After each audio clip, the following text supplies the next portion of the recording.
That's what my second philosophy of people is that men go to bars to be with women. Mm-hmm. I drink so I may speak to women. Yeah. Women don't want to speak to me, so I drink more, and then I fight.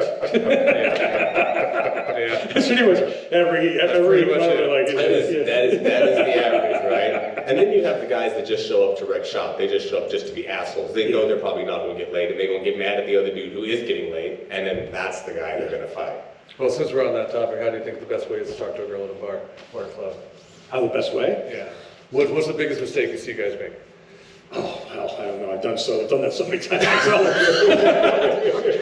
Oh my God, I listen to stupid things. I thought I didn't know we were going to spend another hour here. You know, honestly, sometimes I'm like, think to myself, don't talk, because the person doesn't want to talk to you. And I'm like, I guess it's more of how if you get fake contact, like some kind of contact, is a hello and a hello. Mm-hmm. I like to have just, hey, how are you? Yeah. Whatever. Here for the show, that kind of thing. I don't have any ability. I have no ability with I don't have a line. There's no, Yeah. I have nothing that's ever worked. Like, I always am generally surprised. If I end up in bed with some chick, I'm just as surprised as I'm like, oh, all right, I never expected that. I just went to a bar and here I am. I know what you're talking about. There is something about watching it every night where eventually you get an idea of the whole fucking dance better than the average. Yeah. I mean, I think one of the big things that I picked up was what not to do. Yeah, oh, yeah. Right? I was like, well, definitely not doing that. Yeah, definitely not exactly. doing that. Definitely not doing that. I just went back to polite. Yeah. And for me, it always came down to, am I getting a green light? Am I getting a green light for a conversation? So I think most guys, when I'm watching, they come in for the bum rush, right? Yeah. They immediately come in and they're going for the bum rush, holla, holla, holla, holla, holla. And they may not come off directly like that, but they're going for the bum rush.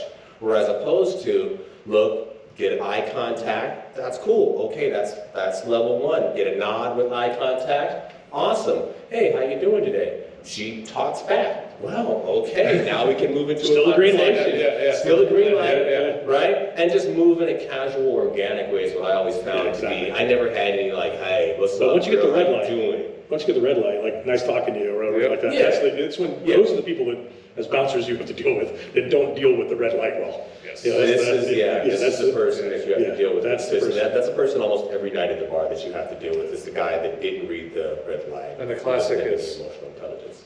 Think about talking to the girl, drink, get hammered, go in, blurb something drunkenly, and then get shot down. Or the girl who talks to the guy who's sitting next to his girlfriend. Yeah. Yeah, because that always goes well every time, Or something else that involves a girl getting into it with somebody else that the boyfriend then has to then get into the fight as well, which turns into a whole mess into itself. Yeah, I remember one particular night that Trevor and I were working over at, I think Trevor was working at Ruby and I was just hanging out. But this girl had been sexually assaulted by one of the guys there, but she was there with her boyfriend who was a cold-blooded gangster. Do you remember that when that happened? Right? And she looked over at me and she's like, dude, this guy's being really inappropriate. Like, he just reached over and tried to touch me. I'm like, well, did you tell your man? And she's like, no, I don't want to tell him because, like, he's going to kill this dude. Right? She's like, can you please just make him leave? Can you please? I don't want to have to tell my man. Right? So then I remember, like, we got him out of there, right? Like, with the quickness and stuff. Yeah. And then afterwards, we got him out of there. That's when the dude found out, but he had already gone. But the dude was a cold-blooded gangster. And the girl was like, look, I don't want to tell my boyfriend. Can you please? She had reached over to me when her boyfriend was doing something else, and I was like, Trevor, we got to get this dude the fuck out of here. Like, he's got to go right now. And I think that's a good portion of the job, is preventing dudes from getting killed by others.